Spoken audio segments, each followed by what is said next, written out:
Now that your husband is dead, grieve, pack your bags, and never come back. Those were Cassandra's words at the dinner table, and each syllable landed like a hammer on my heart. I'm Evelyn Stone, and for 32 years I built a life with Robert, our home, our memories, our love. Yet here I sat, stunned as my son Daniel simply smiled and nodded. The mahogany table groaned under the weight of heavy silence. Candles flickered in crystal holders, casting long shadows across polished silverware. Between me and Cassandra sat Daniel, eyes downcast, as if the ultimatums came from someone else. My hands trembled around the wine glass I hadn't touched. I think you'll find a smaller place easier. Cassandra added, her voice smooth and cold, as if deciding the fate of someone's furniture, not her husband's mother. My breath caught.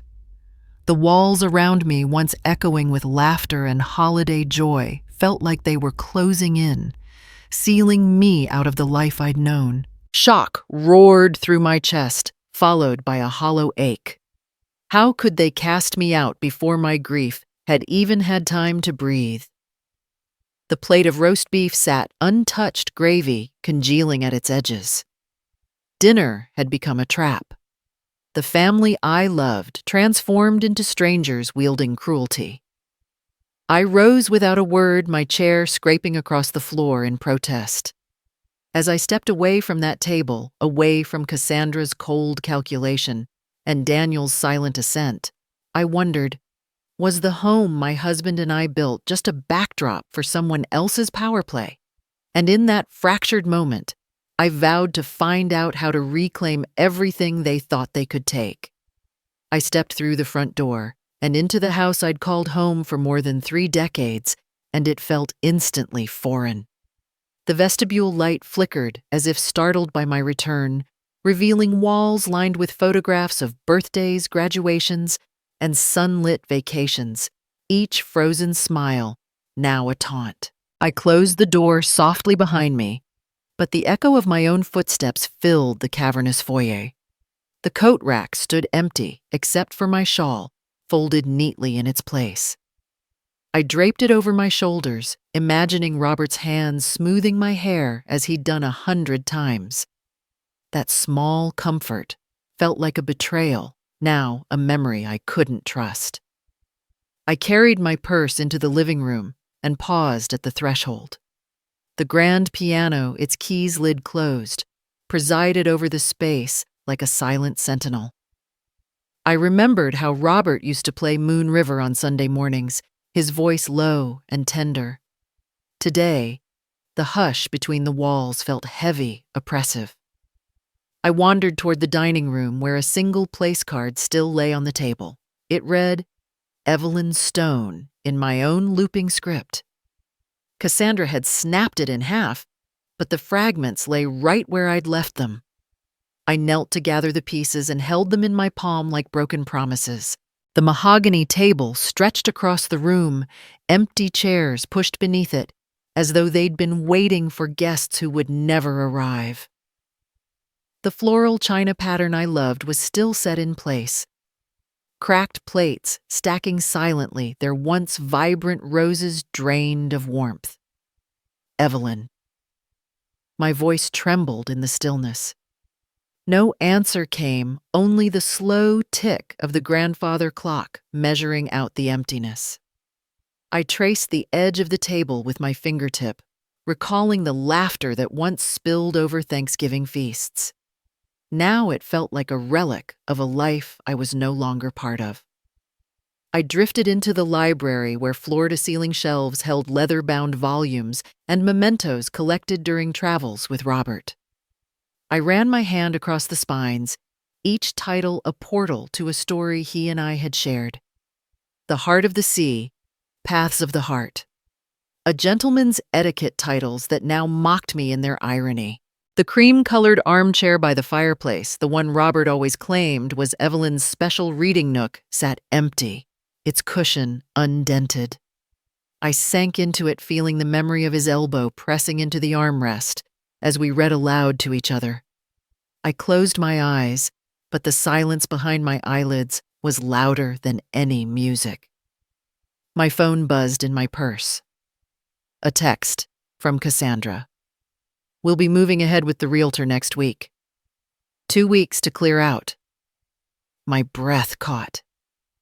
It felt as though the house itself was heaving a sigh of relief that I was leaving. I stared at the message, unable to believe how casually she'd sealed my fate. 2 weeks to empty a lifetime. 2 weeks to dismantle every shelf I'd dusted, every curtain I'd sewn, every cabinet I'd polished. I rose and moved into the kitchen. Light streamed through the bay window above the sink, illuminating the granite countertops where I'd spent countless mornings preparing Robert's coffee just the way he liked it. The coffee maker still stood on the counter clean and unused. I approached it, hesitated, then placed my hand over the button I once pressed so often. The machine remained cold. My hands shook as I turned away, my heart heavy with the knowledge that my routines were being erased. I wandered down the hallway where family portraits hung in solemn line. Robert smiling at our wedding, then again at our 20th anniversary, and finally in his hospital bed on the day I'd married him to eternity. I paused at his last portrait, a sunlit image of him resting on the porch swing, cigarette in hand, eyes crinkling in contentment. I traced his face with tears in my eyes. "You wouldn't have done this," I whispered, imagining his hand reaching for mine to steady me. My bedroom door stood ajar. I pushed it open and stepped inside, every breath catching in my throat. The bed was unmade, the covers rumpled, where Robert had slept his last night gone, now yet present in every crease of the linen. His reading glasses sat on the nightstand beside his old wristwatch still ticking. I closed my eyes and inhaled the faint scent of his cologne, a ghost of comfort. But when I turned for a tissue, none awaited me. Cassandra must have discarded them too. The vanity mirror reflected a stranger, an older woman in a soft blue robe, trembling and disbelieving. My silver hair framed my face and empty eyes stared back, haunted by grief and betrayal. I sank onto the edge of the bed, clutching the lace pillowcase we'd embroidered together, its threads unraveling just like the life I thought I'd secured. In the closet, shoes lined the lower shelf, my pumps for church, my sneakers for morning walks with Robert, my velvet slippers for quiet nights by the fire. I slipped off my house slippers and hesitated over the neat rows. Which pair to pack first? The choice felt impossibly cruel. I left the room, softly tears staining my cheeks. I passed the spare bathroom, where I'd once prepared for fancy galas with Robert. The vanity lay deserted makeup brushes stiff with dust. I flicked the light switch and the bulbs buzzed in protest before illuminating the bare countertop. I turned away, unable to endure the sight of an abandoned life. Driven by a sudden, painful resolve, I returned to the foyer and picked up my purse. My legs felt shaky, but I stood tall, lifting my chin. This house, every room, every memory was a testament to the life Robert and I had built. And though Cassandra and Daniel believed they could cast me out, I would not step away quietly. I paused at the front door, hand on the knob. The house creaked behind me as though offering one last farewell. I hesitated, then drew a breath deep enough to steady my racing heart. "You think this was never mine?" I murmured into the empty hall. "But you haven't seen what I'm capable of." With that, I stepped outside the door, closing softly behind me. The silence of the rooms remained, but out here in the crisp air, my grief felt less like a shackle and more like a reminder of what I was fighting for. I sat in my car with the engine off the afternoon sun, slipping behind neighbors' roofs, and suddenly the memories came flooding in like a cruel slideshow. It started with Sunday afternoons. For years, Daniel and Cassandra would appear at the door with casseroles and gossip, ringing the bell at precisely 2 o'clock. Daniel would sweep me into the living room to show me his latest school project, while Cassandra fussed over the roast I'd prepared. But gradually, those visits changed. One Sunday, Cassandra called an hour before voicewarm. "We've decided to try a new brunch spot, Mom. You'll understand Daniel's on a tight schedule these days." I nodded, pretending it was fine. But I remember how empty the house felt when I sat alone with steam still rising from the platter of lasagna. Then there were the holidays. Christmas used to sparkle with my handmade ornaments and candles lining every windowsill. I'd bake sugar cookies with Daniel, hiss at my husband Robert for eating the dough, and laugh as the living room glowed with red and green lights. But a few Decembers back, Cassandra suggested we rotate visits between their families. Ours 1 year, hers the next. I agreed without thinking, trusting her. When our year came, her relatives flooded in with guitar carols and gossip. But when it was our turn again, she forgot the date. I showed up at my son's door on the 26th, only to see their tree still up, laughter echoing inside, but no open arms for me. I pressed my fingers to the steering wheel, as though explaining the ache to the wheel would ease it. That same pattern repeated. Easter brunch canceled because Daniel's soccer team had a game. Mother's Day postponed because Cassandra's mother wanted a small gathering. Even my birthday framed as an intimate dinner in a bistro so far away, I didn't have the energy to drive there anymore. One by one, the invitations vanished, like footprints erased by the tide. There was the time I baked my famous apple pie for Thanksgiving, arriving with good cheer and 2 armfuls of sides. Cassandra met me at the curb with perfunctory thanks and ushered me inside to drop off the dishes. Through the window, I watched her lead Daniel's cousins into the dining room table, set for 16, while I clutched my casserole dish in the driveway until the temperature dropped and I couldn't bear it. When I found a place setting left for me hidden under a folded napkin on a sideboard, I realized I'd been reduced to an afterthought. My chest tightened as each memory found me in that car. Was every one of those scheduling conflicts a brick in the wall Cassandra built around me? I frowned, recalling how she'd stand behind Daniel in photographs, her hand on his shoulder, mine absent. At school recitals, she'd arrive with toddler Lily and Daniel slipping through the side entrance so I wouldn't run into them in the lobby. At corporate parties, she'd smile politely and introduce me as Daniel's grandmother, then pivot gracefully to business talk so I'd fade into the wallpaper. I rubbed my temples, the ache of betrayal thudding behind my eyes. None of it was random. The canceled Sundays, the rebalanced holidays, the silent carve-outs of my place in their lives, each choice was deliberate, a step toward this eviction. Cassandra's ultimatum at dinner was not a sudden cruelty, but the culmination of years spent edging me out.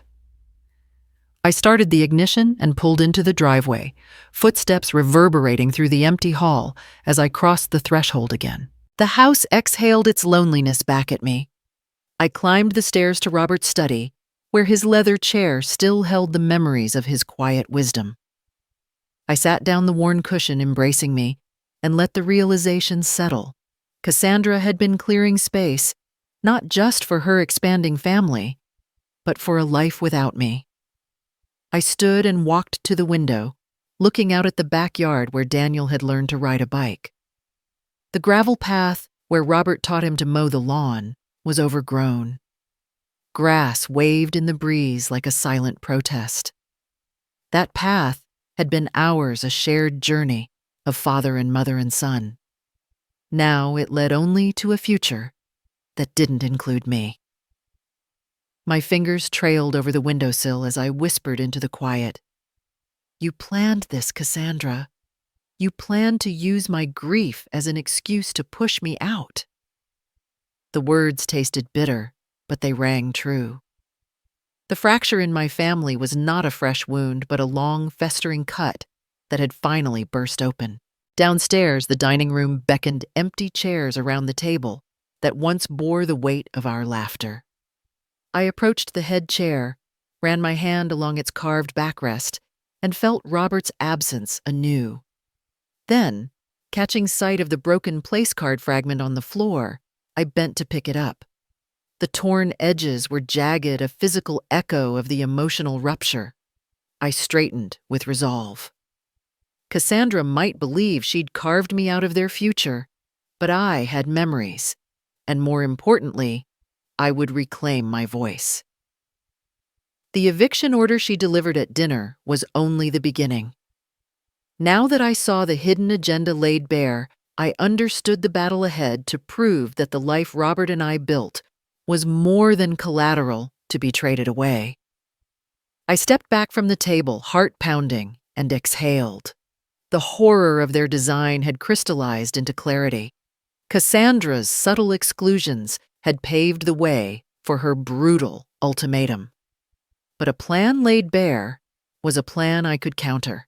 And in that fleeting moment of dread, hope sparked I would not disappear quietly into the night.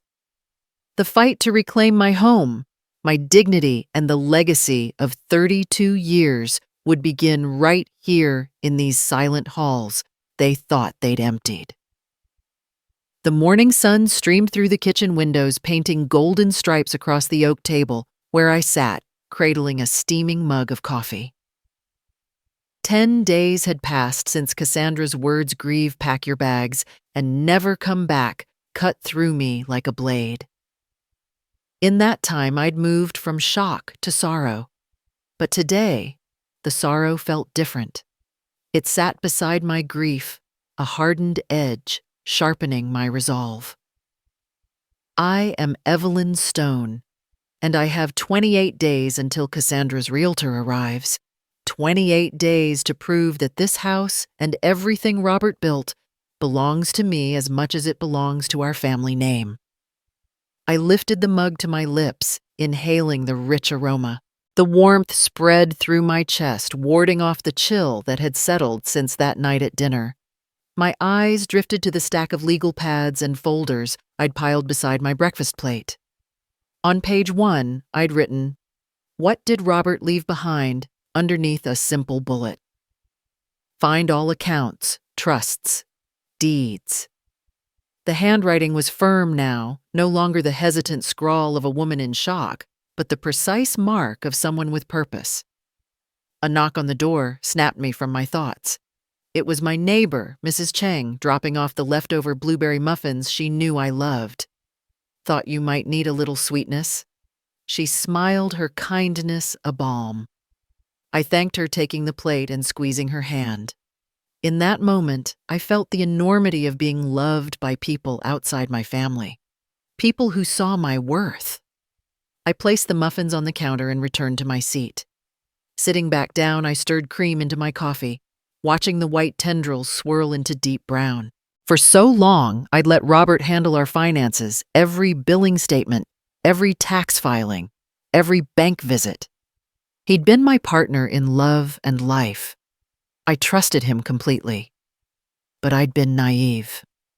The house and our savings became Cassandra's trophy, and Daniel's silence was her accomplice. No more. I will not let their assumptions become my reality. I flipped open the first folder, our personal bank statements. The joint checking account showed consistent deposits, Social Security, periodic dividends, that small rental income from the carriage house we'd kept for guests. But then I paused. The savings balance was nearly double what I remembered. How had I not noticed? Perhaps Robert kept it that way intentionally, a cushion he never wanted to reveal until I needed it most. A protective husband's final gift.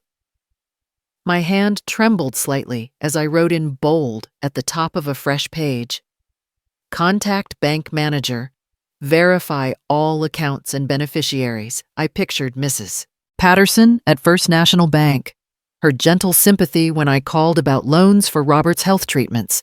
I will see the records myself. No more relying on Robert's explanations. Next, I spread out the real estate deed.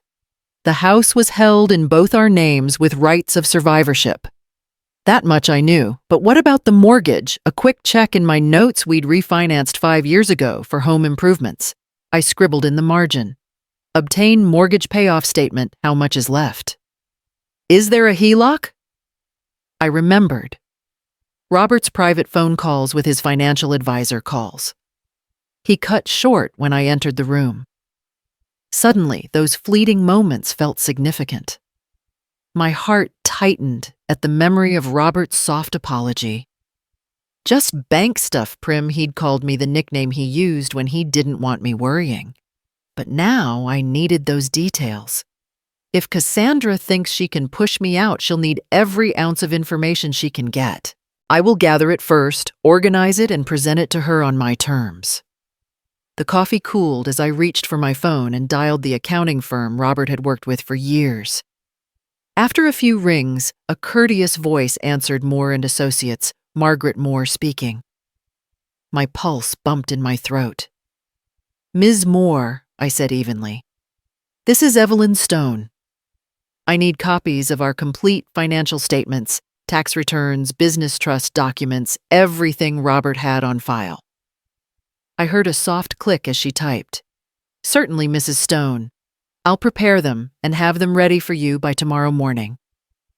I closed my eyes, relief mingling with determination. In 28 days, Cassandra expected me gone. Instead, I would greet her with a dossier of Richard's Know Roberts affairs that made her eviction plan look like a child's fantasy.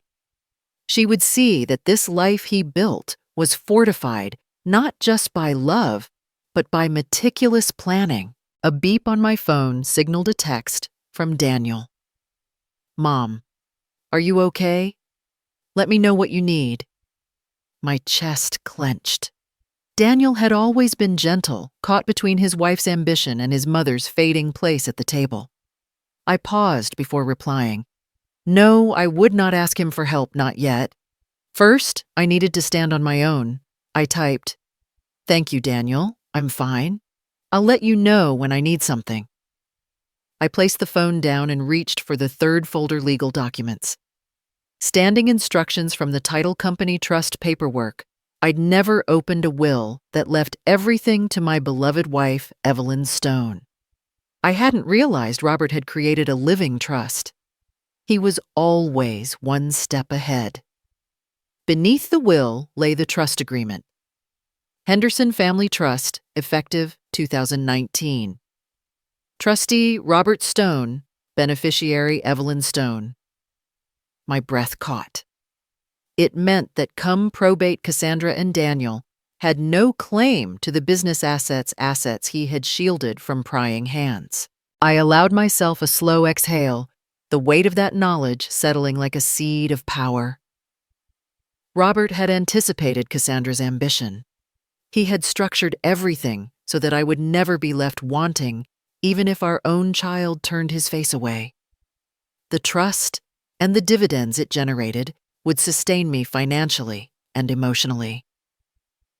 The clock ticked relentlessly, but in my heart, time felt elastic. The next days would be a flurry of appointments, bank manager, accountant, attorney. I would assemble a fortress of documents to protect my future. And through it all, Cassandra's eviction order would spin against the wall like an empty threat. I finished the last sip of coffee and placed my mug in the sink. The steam faded, and the polished surface of the table reflected my determined expression. Grief still fluttered in my chest, a mourning dove's lament. But beside it, a steel-trap resolve took hold. I would not be cast aside. I would not leave the life Robert and I built for 32 years to the whims of someone who saw me as a nuisance. Standing, I stretched, feeling the tension ebb into readiness. Out here, beneath the kitchen window, the world would watch me transform sorrow into strength. This house, these accounts, this trust, they would be my armor. And Cassandra and Daniel would learn to their dismay that the woman they thought powerless had become their most formidable opponent. I pushed open the heavy glass door of First National Bank and felt the air-conditioned hush sweep over me like a cloak. The lobby's marble floors gleamed under soft recessed lights, and the teller's windows glowed like portals to another world, one ruled by numbers and signatures, rather than the cruel ultimata I'd endured at home. I clutched my purse strap as I approached the reception desk. "Good morning," I said, voice steadier than I felt. "I'm Evelyn Stone. I have an appointment with Ms. Patterson." The receptionist glanced at her computer, then smiled kindly. "Of course, Mrs. Stone. Please have a seat. She'll be right with you." I sat in one of the leather chairs, heart pounding. This felt like my first real step toward reclaiming the life Cassandra tried to steal from me. Moments later, a woman in a tailored suit appeared. She extended her hand. "Mrs. Stone, I'm Margaret Patterson, bank manager. Thank you for coming in." Her tone was warm, the sympathy in her eyes genuine. We settled into adjacent chairs at a polished conference table. "How can I help you today?" she asked, unfolding a notepad. I swallowed. "I need to understand my financial picture. My husband handled nearly everything, and since his passing and some family discussions, I want to know exactly what accounts exist in my name and our joint names." Margaret nodded and keyed notes into her tablet. "Certainly. I'll pull your file." She excused herself and disappeared through a door marked restricted. I watched the clock tick, each second swelling my anxiety. When she returned, she carried a thick binder stamped with the bank's crest. "Mrs. Stone, I've gathered all the relevant documentation. First, your joint checking account with Mr. Robert Stone." She slid a printed statement across the table. The balance was healthy enough to cover household bills for months. "This account shows automatic deposits for Social Security and rental income from your guest cottage." I blinked. Guest cottage, I'd forgotten we'd ever rented out that small unit behind the house. It must have been Robert's discreet side project. Relief warmed me. "I didn't even remember that was active," I murmured. Margaret nodded. "Next, a joint savings account also in both your names. This one holds a substantial balance enough to live on comfortably for years if necessary." She handed me the statement. My fingers trembled as I saw 5-figure sums I never realized existed. "We've never touched this account except for emergency transfers." Tears pricked my eyes. Robert had built a nest egg for us. I swallowed hard and managed a small smile. "Thank you," I whispered. Margaret flipped to the next section. "Now you also have individual accounts." She tapped her tablet and a new sheet printed. "Here is an individual money market account in your name only. These balances are far larger than typical personal accounts." She frowned, surprised. "It appears to have been accumulating for years." My pulse quickened. "I never knew about that," I said, voice shaking. "Why wouldn't Robert tell me?" Margaret tapped her pen. "Sometimes clients prefer to keep one spouse's funds separate, perhaps for confidentiality or protection. But you are the sole owner." She handed me the printout. 6 figures. "This can cover your living expenses indefinitely." I felt as though I'd climbed a mountain and discovered treasure at the summit. Every family dinner I'd been barred from, every holiday visit, redirected, now looked like part of a larger design to keep me unaware of my own security. He protected me." I breathed. Margaret's expression softened. "Here's something else I found. A trust account titled Stone Family Trust, established 5 years ago with you listed as the primary beneficiary." She tapped the agreement document. "This trust holds company stock and other assets valued at over $200,000. According to our records, Mr. Stone funded it regularly. Small, systematic deposits that accumulated quietly." I leaned back the binder, feeling weightless in my lap. A trust, I repeated. He did this for me. My heart swelled with gratitude and disbelief. I pictured Robert in his study signing those trust documents with a private smile, knowing they would be my shield if ever the world turned against me. Margaret passed me another statement. This account is for the Carrington Development Company, which Mr. Stone sold years ago. Proceeds went into this trust, and the dividends have been reinvested ever since. The dividends amounted to tens of thousands each year. Your trust balance has nearly doubled since its inception. I closed my eyes, tasting the revelation. The woman who claimed I had no place in my own home would soon learn how wrong she was. I felt gratitude toward Robert, whose foresight had quietly built a fortress around me. Every scheme Cassandra plotted, every cold shoulder she offered, had existed in spite of these hidden funds. I opened my eyes and met Margaret's gaze. How do I access these funds? How do I manage this trust? Margaret smiled, pulling a brochure across the table. We can set up regular disbursements for your living expenses, and you can designate distributions for any other needs, legal fees, real estate maintenance, or personal investments.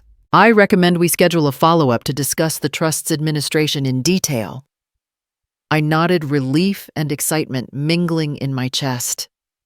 Yes, let's do that. As we spoke, logistics, I felt the weight of fear lift. The bank, once a symbol of transactions and statements, had become a sanctuary. In that moment, every barrier Cassandra erected felt pointless. She might have the house on her mind, but she couldn't touch the accounts Robert entrusted to me. When Margaret finished her summary, I thanked her again, standing with a new sense of purpose. I gathered the binder, the statements, the trust agreement. Each paper was a testament to Robert's love and my independence. I tucked them into my purse, careful not to lose a single page. Stepping out into the warm afternoon sun, I felt transformed. The world around me, the empty rooms, the broken dinner promises remained unchanged. But inside, the seeds of resolve had sprouted into something strong and unbreakable. Cassandra might think she could seize my home, but she had no claim on the life Robert had quietly secured. I walked to my car with the binder pressed against my side, each step light with possibility. The eviction countdown continued, but now I held the real leverage. In her bid to exclude me, Cassandra had underestimated the depth of my husband's protection and the depths of my own determination to fight for every penny he'd left behind. I step into the modest strip mall office of Moore & Associates with a mixture of anticipation and trepidation. The reception area smells faintly of polished wood and printer ink, comforting scents that promise order amid the chaos that Cassandra spun around me. A brass nameplate on the door reads Margaret Moore, CPA. I smooth the wrinkles from my navy dress and give the door a gentle push. Margaret Moore stands from behind her desk, her gray hair pulled back in a neat bun that speaks of discipline and decades of experience. She offers me a firm, empathetic smile. "Mrs. Stone, thank you for coming in on short notice." "Thank you for fitting me in," I reply, settling into the leather chair across from her. The polished timber desk between us feels like a gateway to secrets Robert left behind. My stomach flutters. What else did he hide from me? Margaret opens a manila folder and slides it across gently. "I've reviewed the documents Robert provided before his passing. You mentioned you believed the construction company was sold. However," she pauses, her eyes meeting mine, "it was never sold. Instead, it was transferred into a trust he set up 5 years ago. You are listed as the sole beneficiary." My breath catches in my throat. For a moment, I stare at the folder as though it's an unexpected gift and one that comes with the power to reshape my future. "Never sold," I echo, voice unsteady. but Daniel told me Dad sold it off years ago, said it wasn't producing anything worth keeping. Margaret's lips curve into a small, knowing smile. He may have believed that or been told that. But legally, Mr. Stone restructured the company in 2019. He transferred all company assets into the Robert Stone Family Trust. The trust owns Henderson Construction, and you, as beneficiary, hold the ultimate legal interest. I lift my head, startled by the implications.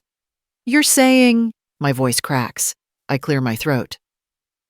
I own Henderson Construction. In a manner of speaking, yes, Margaret confirms, flipping through another stack of papers. The trust agreement names you as primary beneficiary and grants you authority to direct distributions.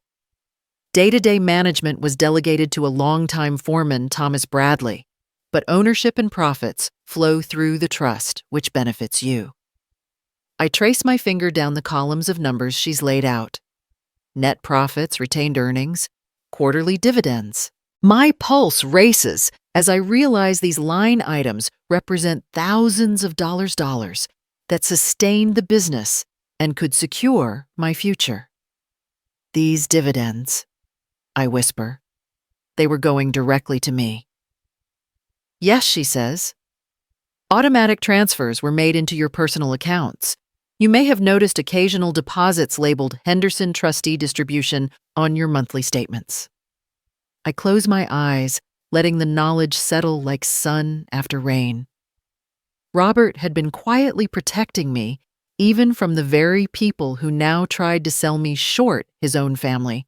A hot surge of gratitude and disbelief rises in my chest. Why would he do this, I ask, compelled by a mix of sorrow and awe. Margaret hesitates, then offers gently. From what he mentioned in his notes, he was concerned about family dynamics, wants to ensure you would never be without resources, especially if relationships fractured. She taps the trust document. He clearly anticipated scenarios just like the one you described at dinner. Bittersweet tears prick my eyes. Robert's foresight was both heartwarming and heartbreaking. He'd loved me enough to shield me from hardship, to build a financial fortress I'd only now begun to discover. I take a shaky breath. I didn't know. I trail off, voice small. Margaret leans forward, her tone practical. Now that you're aware, we need to consider how you want to manage the trust. Would you like a regular distribution for living expenses, or perhaps periodic larger distributions for investments or charitable gifts? The control is yours.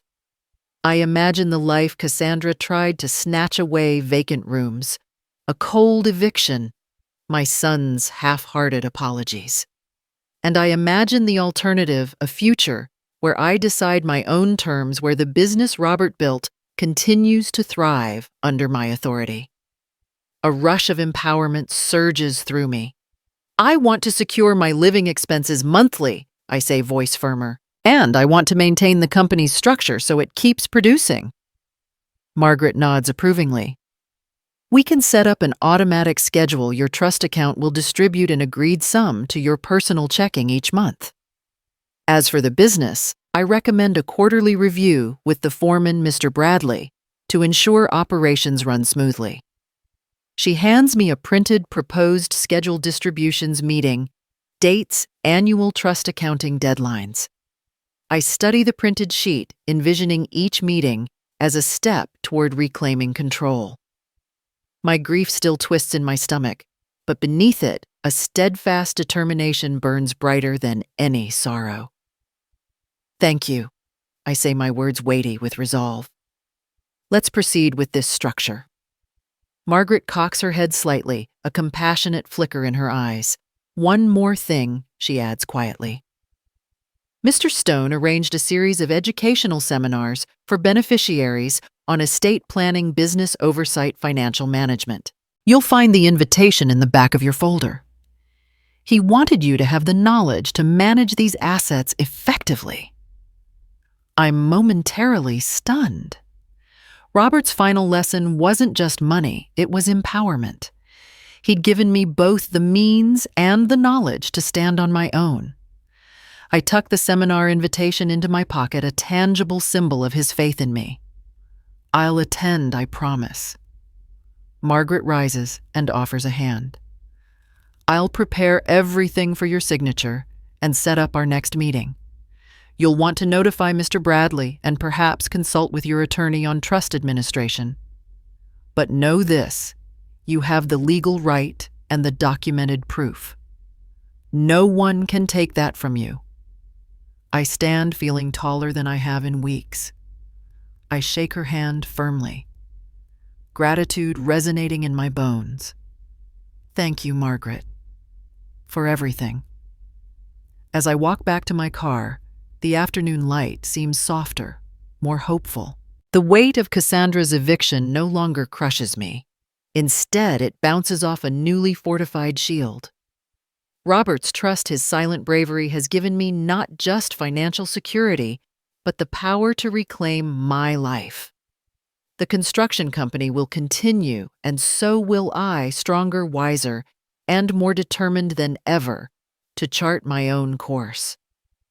I spread the sheaf of loan documents across my kitchen island, each page a formal agreement bearing Daniel's name, my signature, and Henderson Construction's letterhead. Morning light slanted through the window, dust motes drifting in its glow, but nothing felt bright today. I sat on a stool, the papers jumbled beneath my trembling hands.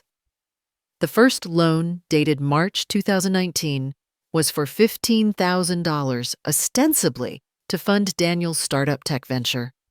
I frowned, scanning the payment schedule. Principal $15,000, interest rate 5%, monthly payment $350. The signature block showed Robert's and Daniel's names in neat pen strokes. I traced the line where my husband had signed a ghost of trust in the ink.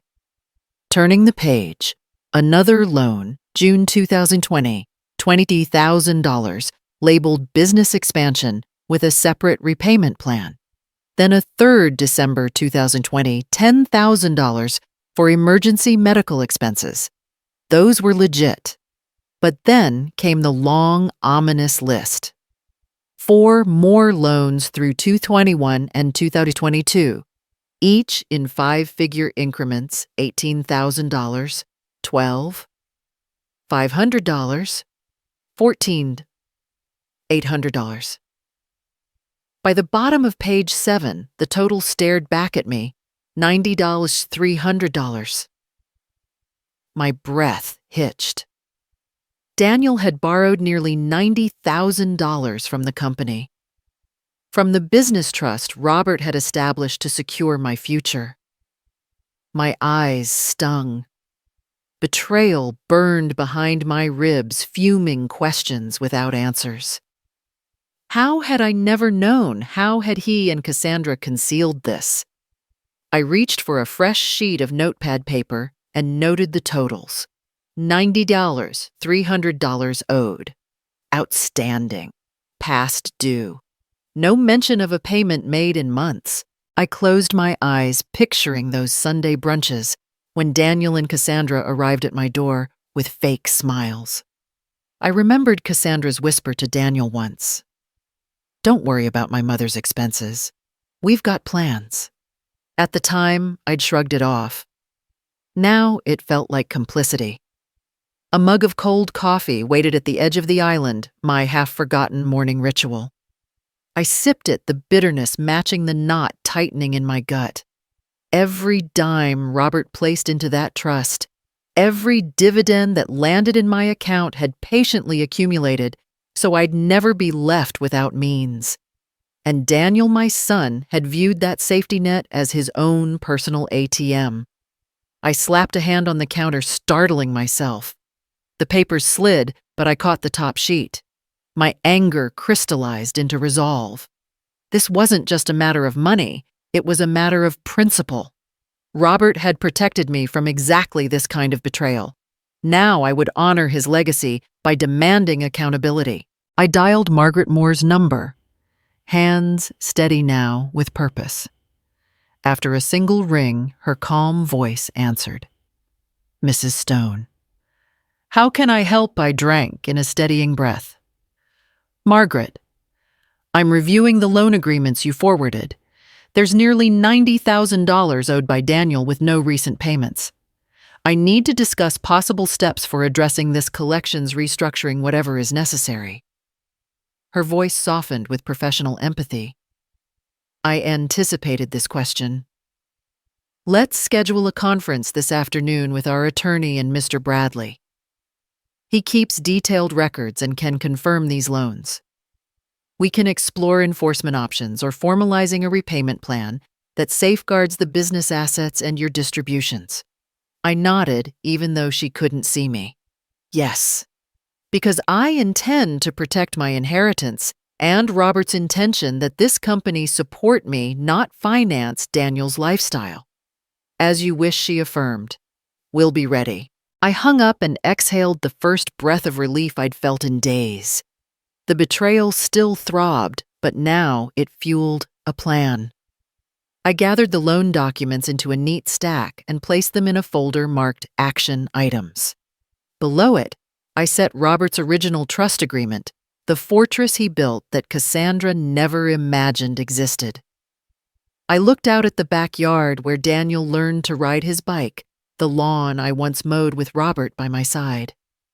Those memories were mine, as real as the ink on these papers. And now, so was the power to demand Daniel honor his obligations, or face the full weight of legal remedies. Standing, I ran a hand across the granite countertop, feeling the solid reassurance of structure. Betrayal and heartbreak remained, but in their place a steely determination glimmered. Cassandra's eviction threat had become a catalyst. Instead of cowering, I would stand firm, protecting the life Robert and I had built, piece by piece, against those who sought to dismantle it. I picked up the folder and carried it with me to the living room, where a single chair waited by the window, my reading nook, now my command center. I sat, opened the folder, and reviewed the terms again, each line further igniting my resolve. Robert's quiet foresight had given me the means. Now my own resolve would see me through every challenge his family could throw my way. I found Tom Bradley waiting in the old study, leaning against Robert's massive oak desk as if he owned the place. The afternoon light slanted through the shutters, dust motes drifting like motes of hope caught in the air. Tom's denim work shirt was neatly pressed, and the calluses on his hands spoke of years spent swinging hammers and gripping blueprints. When our eyes met, I felt the familiar flicker of reassurance. He was my ally, forged in sweat and loyalty. "Thank you for coming, Tom," I said, smoothing the front of my blouse. My confidence wavered for a fraction. What if he'd taken Daniel's side, but Robert had always trusted Tom with everything? I would too. Tom straightened and gave me a respectful nod. "Mrs. Stone," he replied, voice low but steady. "I'm here because Mr. Stone asked me to help should anything ever happen to him. I've kept the job running, as you know." I gestured toward a chair beside the desk and sank in. My heart thudded with both relief and a surge of purpose. I've spent the morning reviewing trust documents and loan agreements. Margaret Moore helped me understand how Robert structured everything. Now I need to know that operations will continue smoothly under my direction. Tom crossed his arms, the faint aroma of sawdust and engine oil clinging to him. "Absolutely, Mrs. Stone. The crews know me, they trust me. We've got a big project at the Henderson Building Complex coming up. Permits are approved. Materials ordered." He opened a worn notebook, flipping to a page of neat handwritten schedules. "If we keep to this timeline, we'll finish on budget." I leaned forward, eyes fixed on the pages. Every line felt like proof of Tom's dedication. "Good. I want you to keep managing day-to-day decisions, hiring subs, ordering supplies, but I'll be signing off on each contract and payment from the trust account." He looked up, thumbs hooked in his belt. "That sounds fine. Just send me the authorization forms from the bank, and I'll make sure every invoice is routed through your office." I nodded, exhaling a breath I didn't realize I'd been holding. "And communication. I expect weekly updates, brief summaries by email, and a monthly sit-down to review progress. We'll keep everything above board." Tom folded the notebook closed. "You'll have it. And, Mrs. Stone," he added, his voice softening, "I want you to know, I wouldn't still be here if I didn't believe in this company and in Mr. Stone's vision. I'll stick by you the same way I stuck by him." His words landed like a benediction. I pictured Robert's easy smile whenever he spoke of Tom's reliability, how he called Tom the backbone of Henderson Construction. Now Tom's loyalty anchored me too. My chest swelled with both love for the man I'd lost and confidence in the man who remained, and I rose and crossed to the window, gazing out at the yard where trucks and trailers sat idle awaiting orders. The familiar hum of power tools in the distance seemed muted today, but soon it would thunder back to life under Tom's direction. "Thank you, Tom," I said, turning back to him. "You've given me more than just operational details. You've given me the strength to move forward." He smiled, a rare thing, but genuine, and stepped closer. "Mrs. Stone, no one here is going anywhere. This company is as much yours as his. I'll make sure everyone knows it." I closed the distance and extended my hand. When Tom clasped it, his grip was solid, unshakable. In that moment, the last tendrils of my grief loosened, replaced by purpose. The future Robert had designed a fortress of trust, enterprise, and loyalty would stand firm. And I, Evelyn Stone, would lead it. As he tucked his notebook under his arm and turned to leave, Tom gave one last nod. "I'll get those authorization forms over to you by the end of the day. Then we'll get back to building." I watched him go, the click of his boots on the hardwood floor echoing my newfound resolve. This house, this company, these people, they were my legacy as much as Robert's. And together with Tom Bradley at my side, I would protect them all against anyone who ever tried to cast me aside. I heard the crunch of gravel outside long before the knock came two sets of footsteps, confident and impatient. I was in the kitchen organizing the file folders on the island, one labeled trust agreement, the other loan documentation. The morning's coffee had gone cold, but I was too alert now to worry about warmth. Today was the day they thought they'd cornered me. I opened the front door before they could knock. Cassandra swept inside, heels clicking on the hardwood floor, her expression sharp as a scalpel. Daniel trailed behind, his brow creased with unease. "Mom," Cassandra began, voice tight, "we need to talk." "Come in," I said evenly, closing the door. "Good morning, Daniel." He offered a small, guilty smile. "Morning, Evelyn." Cassandra didn't sit. She hovered by the counter, arms folded. "You've been here long enough. Daniel and I," her voice caught. "We need you to vacate the house, and as for Henderson Construction, Daniel will be taking over management effective immediately." I nodded, as if I hadn't spent 2 weeks uncovering every legal safeguard Robert put in place. "Of course. Let's talk about that." Cassandra's shoulders tensed. "There's nothing to talk about. This is our home now, and this business is ours to run." I lifted the trust agreement folder and set it between us. "Actually, this house and the construction company remain under my control. Robert transferred ownership into the family trust 5 years ago, naming me sole beneficiary." Cassandra's face went pale. "That's ridiculous. He said the company was sold, that there was no profit to cover operating costs. Daniel has been running things since you moved in last week." Daniel's hand went to his mouth. "Mom, I thought Dad sold it. All my loans were from his personal account." I slid the loan folder across the counter. Your loans totaling $90, $300 were formal business loans against the company documented here. I tapped the top agreement, loan agreement, March 2019, $15,000. Then the next June 2020, $20,000. Page after page confirmed his borrowing, your borrowing. Daniel detailed and unpaid. He stared at the papers. I didn't know these were against the business. I thought they were gifts. It's all right, I said softly, though my pulse hammered. Robert structured them as loans so you would learn responsibility, and so the trust would not be depleted by personal debts. Cassandra pressed a hand to her throat. You can't be serious, she whispered. You're using those documents to justify throwing us out. No, I said, my voice firm. I'm using them to ensure the business and my living expenses are protected. As beneficiary, I have the legal authority to direct operations and enforce repayment. She backed toward the stove, eyes wide. But if the business can't generate income because Daniel can't repay what he owes, the company will collapse. I shook my head. Tom Bradley is in charge of day-to-day management.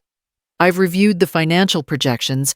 Henderson Construction's steady contracts will cover your loans with oversight from the trust. The company remains solvent. Cassandra's lips quivered. You've weaponized these documents, she accused. This is cruel. I closed the trust folder and rested my hands on the counter. My husband's foresight isn't cruel, it's compassion. He secured my future in case family loyalties faltered. Daniel looked between us, confusion deepening in his eyes. Mom, why didn't you tell me any of this? I sighed. Because Robert trusted me to handle the details. He didn't want me to worry unless I needed to act. Today, I need to act. He swallowed, voice shaky. I'm sorry. I never meant to betray you or him. I offered him a small smile. I know you didn't, but actions have consequences. We'll work out a repayment schedule and you'll resume payments to the trust. Cassandra's panic became visible, her carefully coiffed hair suddenly disheveled. You can't allow this. This will ruin Daniel's life. On the contrary, I said gently, it will teach him accountability. I held her gaze with calm resolve. Now, if you'd like to discuss moving plans for your household, we can schedule that with the realtor, but the trust remains. Her face crumpled into angry tears. I hate you, she snapped, storming for the door. Daniel hesitated, then followed, shoulders slumped. I closed the door behind them, heart pounding, but steady. The quiet that settled was not emptiness, it was the solid assurance of victory. Robert's trust and my determination had held firm against every expectation. As I returned to the island, the folders lay open in reassuring testimony, love in ink and paper, planning in every clause, protection in every signature. I placed a steady hand on the trust agreement. This house and this company would endure. And so would I. The sunlight through the blinds painted golden stripes across the polished conference table as I arrived at the attorney's office for the final probate meeting. My heart thudded with a calm certainty I hadn't felt in months. Robert's careful planning and my own resolve had led us here.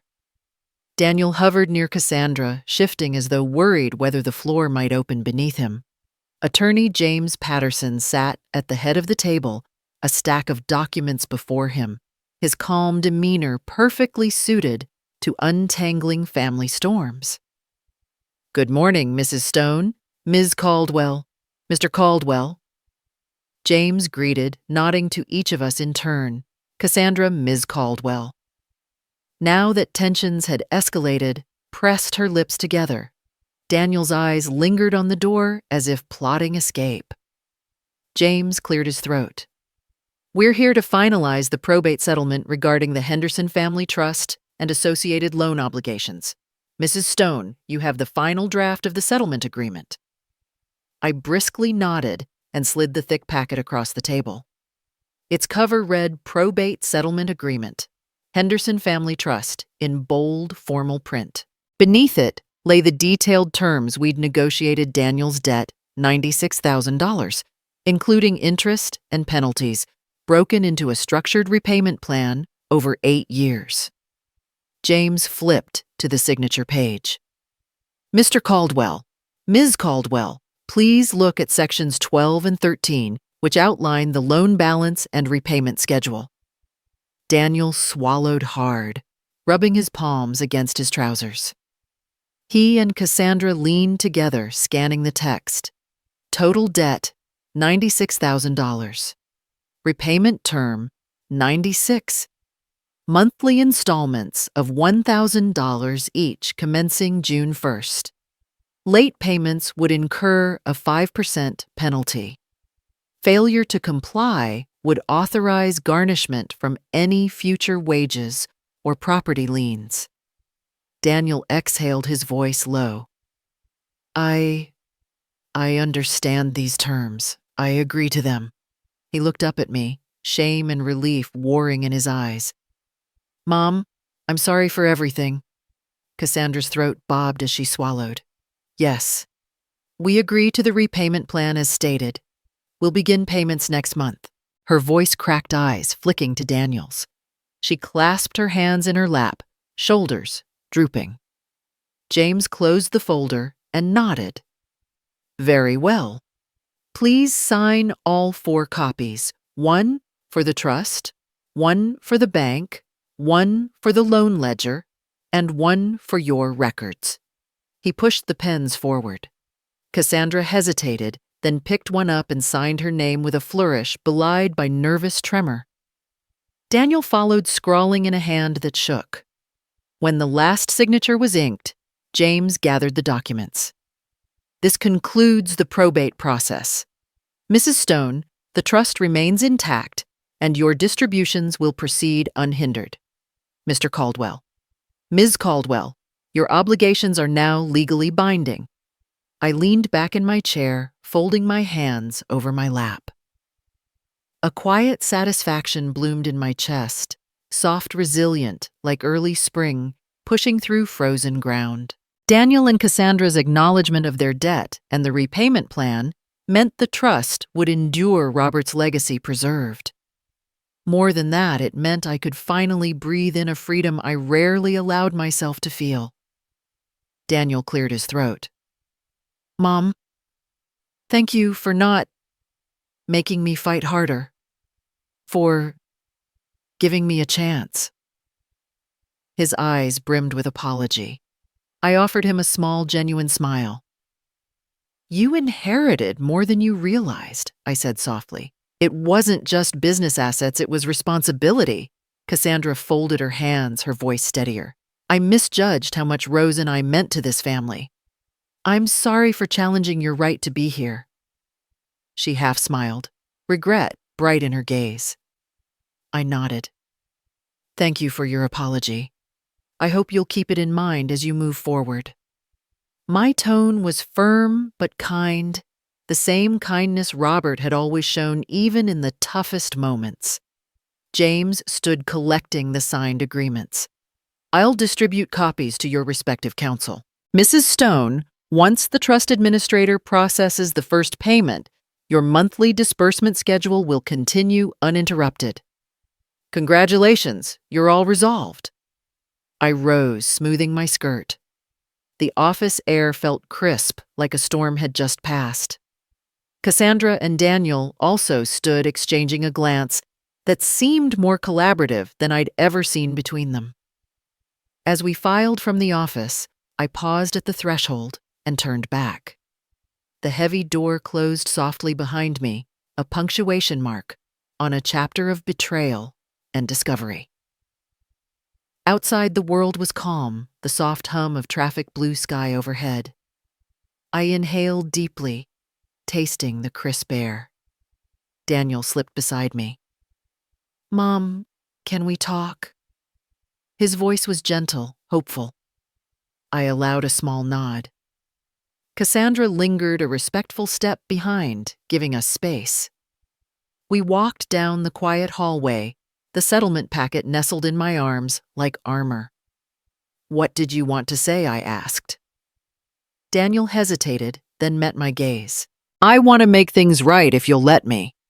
Sunday dinner's real ones here, if you'll have us." His words were tentative but sincere. I felt a warmth bloom in my chest. "I'd like that," I replied. "But remember, Daniel, pride comes from keeping commitments." We both smiled, a fragile bridge of understanding, spanning the gulf of past hurts. Outside, the late morning sun washed the building in bronze. Cassandra watched us from the steps, uncertainty softening her features. I caught her eye and gave a brief nod, a silent invitation to begin anew on honest terms. Stepping into the sunshine, I felt the gentle swell of satisfaction and possibility. The probate was final, the debts acknowledged, and the repayment plan set. The house and company were secure under Robert's trust and now in my hands. And as we walked toward the car, the three of us moving together under the open sky, I realized the most important settlement had occurred between our hearts. Determination had led me here, but forgiveness and renewed respect would carry us forward one Sunday dinner at a time. The first thing I feel is the salt air, cool, bracing, carrying the steady rhythm of the Pacific against the rocks below.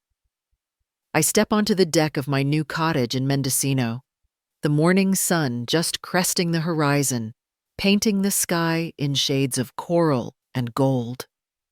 Behind me, the front door closes softly, sealing away the last echoes of that old house where Cassandra tried to make me invisible. Here, every board and shutter bears my name as surely as the tide bears its song to shore. I linger for a moment, leaning on the railing, breathing deep. Robert's foresight echoes in my mind. 3 years ago, he quietly purchased this oceanfront retreat through the trust. I remember Aunt Margaret's surprised look when I mentioned the cottage, as if she'd just discovered a hidden room in my marriage.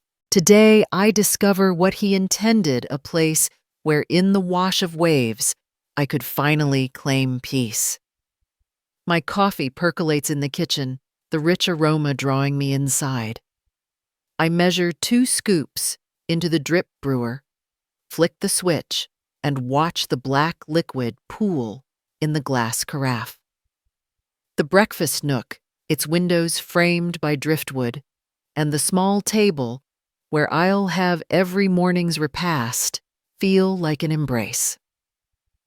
I set out a simple plate, a slice of sourdough toast slathered with locally churned butter, and a spoonful of homemade blackberry jam I found at the farmer's market yesterday. With mug and plate in hand, I return to the deck. A juvenile pelican glides low over the water wings V-shaped in the dawn light. I settle into the Adirondack chair Tom Bradley had set out for me last week, its weathered wood comfortable against my back. The chair creaks approvingly under my weight as I take my first sip of coffee. My phone buzzes a text from Margaret Moore. "Good morning, Evelyn. The quarterly distribution has posted. Enjoy the extra $10K from dividends. Let me know if you have questions." I smile, the numbers confirming what I already know. The cottage isn't just a haven.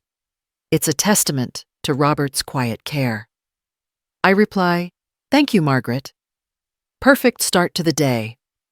I tuck the phone into my pocket and take in the tableau swaying grasses behind me. The faint hiss of surf below the cottage's soft pastel walls, glowing in sunrise. I feel something settle in my chest. Freedom. No more proving my worth at a dining room table.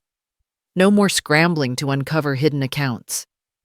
Here, every Friday, payout from the trust will arrive seamlessly, funding both my everyday and my dreams. Halfway through my toast, my phone rings. It's Tom. "Morning, Mrs. Stone," he says, his voice warm through the speaker. Site's on track. We've got materials arriving this afternoon for the Oak Street renovation.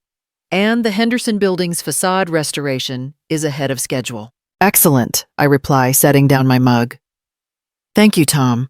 I'll review the email you forwarded last night. Anything else I should know? He pauses, then chuckles softly. Just that the crew asks about you at every break. They're grateful you're looking out for them. They're ready to move on to the next project as soon as demolition wraps up. His loyalty feels like another brick in the fortress Robert built. Tell them I appreciate it. And Tom, enjoy the view down there for me. We will, Mrs. Stone, he answers. Have a lovely morning. He hangs up, and I close my eyes, picturing him balancing a hard hat while watching ocean swells beyond the scaffolding. I feel a swell of pride the company thrives under my and Robert's guidance even from afar. I stand and move inside, opening my laptop on the small breakfast table. My inbox is organized, the first messages from our attorney confirming that Cassandra and Daniel have begun repayments. Each draft payment shows in the spreadsheet I maintain $1,000 each month, steadily chipping away at that $96,000 debt. I note today's automatic transfer and market received Q1. Even their contrition, forced though it was, becomes part of the rhythm I set for this new life. A soft knock at the door startles me. It's Linda Morrison, Margaret's daughter, carrying a wicker basket of fresh sourdough rolls and garden-picked daisies. Thought you might like a breakfast treat by the sea, she says, her bright eyes matching the daisies she hands me. I laugh and kiss her cheek. This is wonderful, Linda. Thank you. I motion her inside, and we sit at the table, the view just as breathtaking from here. We chat about her upcoming support group meeting. She still eagerly hopes I'll speak, and I realize how far I've come from fearing every knock was Cassandra's realtor. By mid-morning, the breeze stiffens, stirring whitecaps on the water. I survey my kingdom, the deck, the garden I've begun to plant with native succulents, the little studio office where I'll handle trust paperwork. I close the laptop rise and step back onto the deck. My mug is empty now, but I carry its warmth in my hands. I stretch, reaching toward the sky, feeling muscles I forgot I had since nights spent pacing in that old house. The horizon is clear, the ocean infinite. Here I can write my own chapters, afternoon walks along the shoreline evenings, curled with a book in the hammock weekends, hosting Tom and friends for fresh-caught dinner. As I cross the deck to hang the laundry linen sheets fluttering against the wind, I think of Cassandra's cold ultimatum, of Daniel's hesitation at the probate table. Their world was defined by what they could take. My world now is defined by what Robert gave me, not just property or assets, but the freedom to live with dignity and purpose. I tie a sheet to the line and step back, admiring its billow like a flag of victory. The cottage, the trust, the company all converge to safeguard my tomorrow, and every tomorrow after that, I will guard them in return, living fully on my own terms as Robert intended and as I deserve. The sky above the cottage was a canvas of deep indigo, flecked with first stars, glimmering like distant promises. I stepped onto the deck in my slippers, the planks still warm from the day's sun, and wrapped my shawl around my shoulders against the evening breeze. Below, waves whispered their timeless lullaby, their rhythm steady and reassuring. In my hands, I held a half-filled glass of white wine, cold and crisp, much like the clarity I felt inside. I am Evelyn Stone, once a grieving widow, about to be cast out of her home, now a woman who owns her truth and her destiny. 6 months ago, I would have sat in my old dining room trembling at insults and ultimatums. Tonight, I sat here by the ocean at peace, in a home Robert's foresight provided. The first quarter's trust distribution had deposited into my account this very afternoon. The ripple of that deposit had carried me from fear to freedom. My phone vibrated against the railing. I glanced down a message from Linda Morrison. "Thank you again for agreeing to speak next Wednesday. The support group is eager to hear your story." I felt a flicker of nerves speaking publicly about betrayal, about financial manipulation, about the raw vulnerability of trusting family members who turned against me. But beneath it all lay a new emotion purpose. I stared out at the vast ocean. When Cassandra and Daniel thought they could erase me, they underestimated my quiet determination and Robert's meticulous planning. He had built walls of trust documents, hidden accounts, and legal safeguards around me. He had believed in me so completely that even in death he empowered me to stand tall. Now I wanted to pay that forward to help other women recognize their own strength. I closed my eyes and let memories wash over me. The first bank visit where Mrs. Patterson revealed the hidden trust. The accountant's revelation that Henderson Construction still thrived under my authority. The loan documents showing Daniel's debts. The probate meeting where Cassandra finally acknowledged her obligation to repay. Tom Bradley's unwavering loyalty. And the day I moved into this cottage overlooking the Pacific where freedom and security became one. Opening my eyes, I raised the glass to the dim horizon.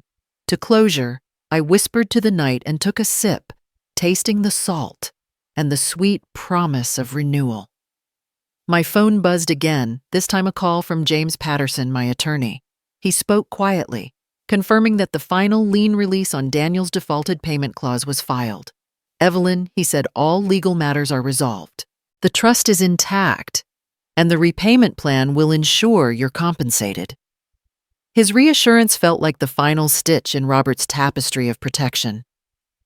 I thanked him and ended the call, setting the phone down. The weight of legal battles lifted, leaving only the pure essentials: my home, my company, my independence, and now this opportunity to guide others. Below me, lights flickered on along the shoreline cottages, intermittent beacons, reminding me that no one is alone in the dark. I pictured a circle of women in a community hall, faces lined with worry lives, upended by financial betrayals. I thought of Cassandra's selfish calculation and Daniel's wounded loyalty turned remorse. Their mistakes had taught me lessons. I could share the importance of asking questions, of insisting on transparency. The power of legal knowledge as a tool, not a weapon. The courage to demand respect and set boundaries. I stood and walked to the railing, resting both hands on the wood. The smell of eucalyptus drifted in from the garden, calming and bright. I let the distant crash of waves ground me.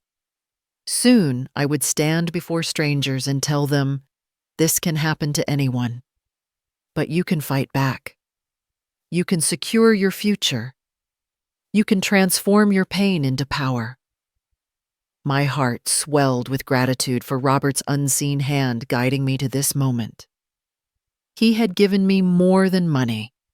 He had given me the freedom to choose my own worth. And now I would honor his gift by turning my ordeal into a beacon of empowerment. I lifted my glass again, toasting the stars. To truth, I murmured, savoring both the taste and the promise. To strength. And to a life defined not by what was taken from me, but by what I choose to build. As the night deepened, I felt a gentle resolve settle into my bones. When Wednesday comes, I will stand before that group of women and share my story not for pity, but for power. I will teach them that financial confidence is a right, not a privilege, that self-respect requires vigilance, and that a loving partner's foresight can become each woman's armor against betrayal.